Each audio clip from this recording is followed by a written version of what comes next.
Bonjour à tous et ravi de vous retrouver pour un nouveau journal sur 8 Mont-Blanc.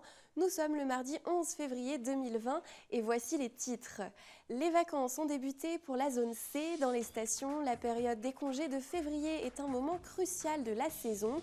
Du côté des Trois-Vallées, le taux de réservation est excellent. Nous irons à la rencontre des acteurs du tourisme au Menhir avec Emmanuel Jaude. Et puis zoom sur des artisans uniques dans notre série de la semaine. Jean-Paul Crespi nous fait découvrir des métiers et des savoir-faire bien particuliers. Ce mardi, direction Essay-Romans dans le Chablais où nous pousserons les portes d'une conserverie de montagne. Mais avant de développer ces titres, c'est le soulagement au Contamine Montjoie. Et oui, puisque les résultats des derniers tests sont arrivés et ils sont tous négatifs selon l'Agence régionale de santé. Les équipes médicales ont identifié et contacté toutes les personnes avec lesquelles les 5 malades du coronavirus auraient été en contact rapproché. 112 personnes ont été vues en consultation, 52 d'entre elles présentant des symptômes tels que fièvre ou toux ont bénéficié d'un prélèvement. À Thonon-les-Bains, 5 personnes ayant été en contact avec l'enfant contaminé ont également été testées. Tous les résultats de ces prélèvements sont donc négatifs. Par mesure de prévention, les enfants sont invités à rester chez eux pendant la période d'incubation du virus, à savoir 14 jours après le dernier contact avec le malade. Les 3 écoles fréquentées par l'enfant contaminé restent fermées pour la semaine. La mesure pourrait être reconduite. Un numéro vert reste ouvert de 9h à 17h du lundi au vendredi. Pour plus d'informations, vous pouvez donc contacter le 0800 100 379. Et le handicap est également au cœur de l'actualité ce mardi.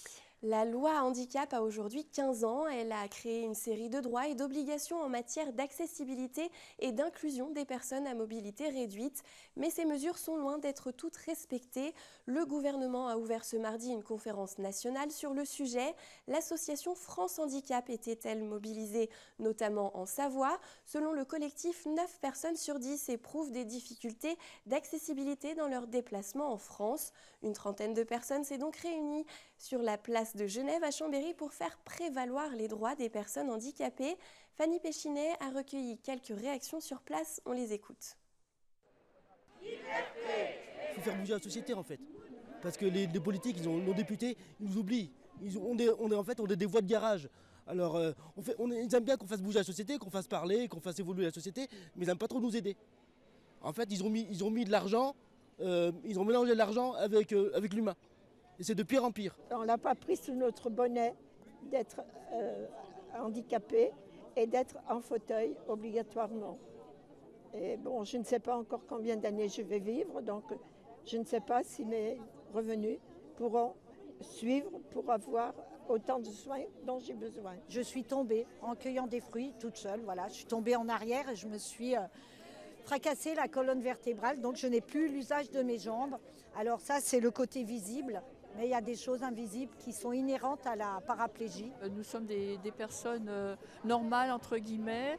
On peut parler, on peut dire des choses, on peut vivre, on peut travailler, on aimerait se loger donc, et être vraiment considérés comme des personnes comme tout le monde en fait. Autre mouvement, celui du personnel hospitalier toujours mobilisé.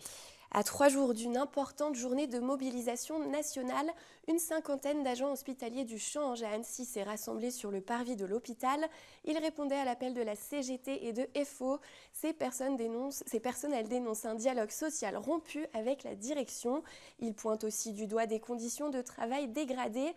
En plus des salaires qu'ils estiment trop bas, ces agents veulent plus de reconnaissance et des moyens pour mieux accueillir les patients. On écoute une manipulatrice en radiologie au micro de Sébastien Germain. On fait les fonctions de scanner, les IRM, la radio interventionnelle, beaucoup d'examens, les radios, mammographies. Donc on a 90% de la population qui viennent dans nos mains. Et aujourd'hui, on se sent non reconnu, non considéré par la direction et par la fonction publique, hospitalière, ministérielle en général. On n'a pas de salaire adéquat, on a 3 années d'études au même titre que les infirmières. On a de plus en plus une population ici sur l'hôpital qui est dépendante, qui vraiment est de plus en plus lourde physiquement à porter, qui souffre. Et on essaye vraiment d'insister là-dessus, sur la gestion de la douleur, sur la souffrance physique et morale des patients. Et aujourd'hui, on a l'impression, par la direction et par le ministère, qu'on ne nous donne pas les moyens de pouvoir le faire correctement. Donc on demande des formations en permanence pour essayer de gérer tout ce qui est l'accompagnement, la douleur. Mais on a beaucoup de mal à pouvoir l'obtenir. Parfois, on est obligé de s'investir au maximum. Et c'est vraiment un combat. Je pense qu'on travaille par passion et malheureusement, aujourd'hui, ce n'est plus forcément le cas. On n'est plus des bonnes sœurs avec tout ce qu'il y a. On a aussi une vie de famille. Et ça, aujourd'hui, j'ai l'impression qu'on ne nous le prend pas en considération, quoi. Les vacances ont débuté pour la zone C. Il s'agit des académies de Créteil, Montpellier, Paris, Toulouse et Versailles. Et comme chaque année, les stations de ski françaises attendaient avec impatience le début de ces congés de février. Un moment clé pour de nombreuses stations qui misent sur les vacanciers tricolores pour réussir leur saison. Du côté des Trois-Vallées en Savoie, on estime que dans les prochains jours, 96% des lits seront occupés. Un très bon chiffre qui rassure les professionnels des sports d'hiver. Reportage d'Emmanuel Jaude. Top départ pour les vacances de février. Après un mois de janvier qui s'est plutôt bien passé en altitude, les touristes français débarquent sur nos pistes. Un moment clé de la saison et qui représente une part non négligeable du chiffre d'affaires annuel. Cette année, alors c'est un peu particulier, c'est vrai. Les 2 semaines centrales, la semaine du 15 au 22 février, celle du 22 au 29 février, sont extrêmement bien remplies. Voilà, on va être à 95-96% de taux d'occupation, donc plus que Nouvel An, vraiment au maximum. La particularité, ce sont les 2 semaines périphériques. La première, donc à partir du 8 février, et puis la dernière, la semaine des Rhônes-Alpins, où ce sont des semaines plus creuses, nettement plus creuses. Donc fondamentalement, c'est un peu le bon plan de venir skier soit au tout début, soit à la fin des vacances scolaires. Du côté des professionnels, février est aussi synonyme de toujours plus. Si tous les lits de station sont occupés, rares sont les paires de ski à ne pas être sur les pistes. D'ailleurs, les connaisseurs organisent déjà leurs réserves de secours en prévision d'un arrivage massif de vacanciers. D'expérience, on est plutôt à peu près à 150% du parc sorti. Donc c'est-à-dire que d'une année sur l'autre, on met toujours des skis dans une réserve qu'on sort pour dépanner les gens à la dernière minute. Là, aujourd'hui, on est à 105% du parc sorti. Et on a encore, avant le 15 février, qui est la grosse période, on a encore 10 jours. Et on sait que ça va encore tomber. Nous, on se garde toujours une marge de manœuvre pour des gens, ce qu'on appelle, qui font du walking, c'est-à-dire c'est des fidèles qui viennent à pied. On se garde toujours un stock tampon d'une 22% de notre capacité. Autre profession directement impactée, les moniteurs de ski. Au sein de l'ESF des Ménuires, pas moins de 400 pulls rouges sont référencés et tous vont avoir du pain sur la planche dans les prochaines semaines. C'est vrai qu'il y a une préparation quand même, parce qu'il y a une concentration des cours qui arrive et on va demander aux moniteurs d'être beaucoup plus attentifs et de bien communiquer avec beaucoup plus d'élèves, ce qui fait que oui, on se prépare et tout est à faire. Alors, belle concentration. Et on est là avec le sourire et surtout on compte sur la neige pour que tous les facteurs soient au rendez-vous pour bien accueillir la clientèle station. Cette année encore, les vacances de février sont en passe de tenir toutes leurs promesses, apportant activité et revenus à tous les professionnels des stations. Une manne tout simplement incontournable et qui participe activement au bon déroulé de la saison hivernale dans les Alpes. Et l'actualité, Victoria, c'est aussi les élections municipales. Et en attendant le premier tour qui aura lieu le 15 mars prochain, nous vous emmenons à la découverte des communes et de leurs candidats dans nos pays de Savoie. Ce soir, direction Ferney-Voltaire à la rencontre des 5 têtes de liste. Dans la commune du Pays de Gex, une problématique est au cœur du débat, c'est l'afflux de population. Les précisions de Julie Ségala.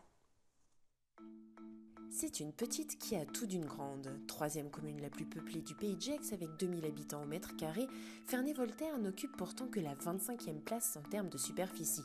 Les raisons de ce succès sont évidentes, proximité géographique avec Genève et peut-être aussi son réseau de transport en commun. Résultat, les nouveaux habitants affluent et les projets immobiliers poussent comme des champignons. Une bonne nouvelle pour certains, une urbanisation galopante pour d'autres. Alors comment gérer ce succès sans dénaturer l'identité de cette commune chère aux philosophes des Lumières?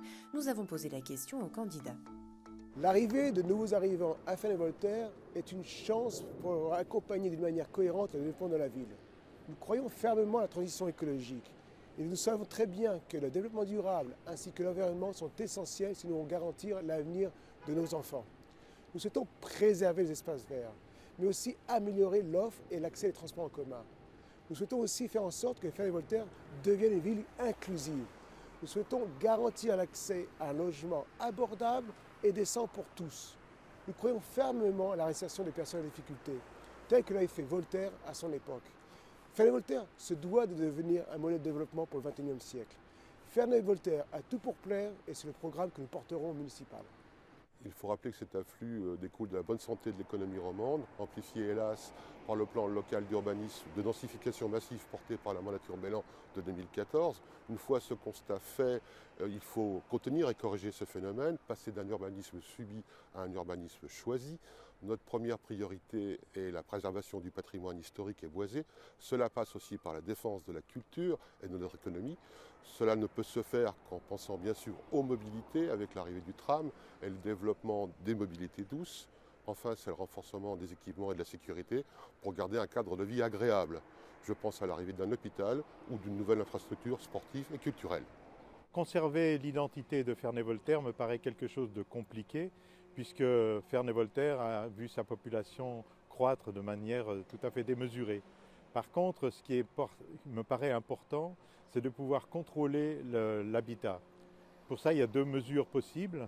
La première des mesures, c'est de faire en sorte que le plan local d'urbanisme soit modifié, que les zones à construire immédiates soient réduites et qu'on fasse des projets de zones d'aménagement concertées de manière à permettre le contrôle en fonction des besoins. Enfin, il faut essayer de donner du logement aux personnes qui travaillent sur France, aux personnes qui sont en difficulté, les personnes handicapées, les jeunes qui cherchent à sortir de leur foyer, et puis les personnes âgées qui sont seules. À partir du moment où l'on crée des constructions de logements de manière massive, il appartient de développer en même temps des infrastructures, des équipements structurants. L'ensemble fait que l'on respecte l'identité, l'esprit de la ville. C'est tout ce qui ne s'est pas fait à Ferney-Voltaire, parce que deux mandatures successives se sont employées à détruire cet esprit par des constructions massives en l'absence de tout équipement structurant. C'est dommage. Deux mandatures, deux enfants du pays qui se sont permis de saccager leur propre ville au détriment des habitants qui ne retrouvent pas leur ville, qui ne se reconnaissent pas dans une ville qui se dénature petit à petit. Demain, en 2030, les communes de Ferney-Voltaire, Ornay et Prèves-Saint-Moins formeront la conurbation la plus peuplée de l'Ain devant Bourg-en-Bresse. Nos effectifs scolaires explosent, les crèches sont saturées, l'offre médicale de soins est notoirement insuffisante. Face à cette situation, nous proposons une solution qui a fait ses preuves, la démocratie. En 2014, la Chambre régionale des comptes, incitée par un document officiel, nos 3 communes à organiser un débat sur leur possible fusion afin de faire face à la croissance démographique. Suite à l'inaction des maires de notre territoire, nous avons rédigé un rapport disponible en ligne sur le sujet. Nous sommes convaincus qu'il s'agit d'une question trop importante pour être laissée aux seuls élus, trop attachés à leurs indemnités pour être objectifs. Si la liste Ferney-en-Grand est élue en mars 2020, elle organisera le débat nécessaire et laissera le dernier mot aux citoyens.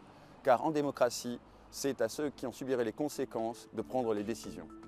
Rappelons que les dernières municipales de 2014 avaient porté la liste d'hiver droite de Daniel Rafoz au pouvoir avec 50,44% des voix.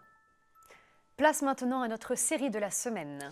Et dans cette série, nous nous intéressons à des artisans qui ont pour passion de transformer des produits naturels pour nous les proposer sur notre table. Première rencontre ce mardi avec la dernière conserverie de Montagne. À Essay-Romand, dans le Chablais, une petite entreprise a conservé les traditions culinaires pour mettre en bocaux des pâtés et autres spécialités de montagne. Reportage signé Jean-Paul Crespi. Dans le petit village d'Essay-Romand, la dernière conserverie artisanale de Montagne écrit une nouvelle page de son histoire. Si le savoir-faire ancestral, richesse de la conserverie, a trop longtemps souffert d'une image discrète et vieillissante, le vent nouveau qui souffle aujourd'hui dans ces ateliers s'appuie sur la tradition pour décliner dès le printemps des recettes plus contemporaines et végétales. Une nécessité pour assurer à la conserverie un développement réfléchi et revendiqué au cœur du Haut-Chablais. C'est aussi les bocaux de nos grands-mères, qu'on a tous connus. C'est ça qui m'a séduit aussi, c'est revenir sur un format qui peut paraître effectivement vieux, mais qui est d'une modernité totale et d'une simplicité totale. Aujourd'hui, on calcule tout, on essaye de limiter le maximum les risques. Et effectivement, je pense que le réflexe des personnes n'est pas forcément de reprendre une belle endormie dans les alpages. Et je pense que la vraie modernité, elle est dans la simplicité aujourd'hui, et dans ses racines, et dans cette authenticité. Et de reprendre le trait d'union sur une histoire et de pouvoir la poursuivre, c'est vraiment cette authenticité-là qui m'a séduit tout de suite sur les délices d'alpage. Terrines et rillettes, veloutés de légumes et plats cuisinés, toutes les recettes sont préparées dans le respect de la tradition, sans conservateurs et avec des produits issus de filières locales. Dans les cuisines de l'atelier, les employés moulent les rillettes à la cuillère et remplissent les potées sans doseur automatique. En 2019, 350 000 bocaux ont été préparés et stérilisés dans les ateliers de la conserverie. C'est vraiment le patrimoine culinaire de nos anciens, qu'on a protégé, qu'on souhaite justement garder en mémoire, communiquer aussi sur cette mémoire-là, et puis la transmettre pas simplement dans l'assiette, mais la transmettre effectivement auprès du plus grand nombre. Récemment, la conserverie a reçu le prix national des initiatives remarquables. Fort de cette récompense, le chef étoilé du Moulin de l'Héré, Frédéric Molina, est venu parrainer la petite entreprise. Conscient de ses engagements, Philippe Monet s'est depuis investi d'une autre mission, collecter les recettes traditionnelles oubliées des montagnes des Alpes pour ensuite les partager. Et c'est la fin de ce journal. Merci de votre fidélité à l'information sur 8 Mont-Blanc. Merci à toute l'équipe pour la préparation de cette édition. Clémence, à toi le mot de la fin. Passez une très belle soirée et à demain.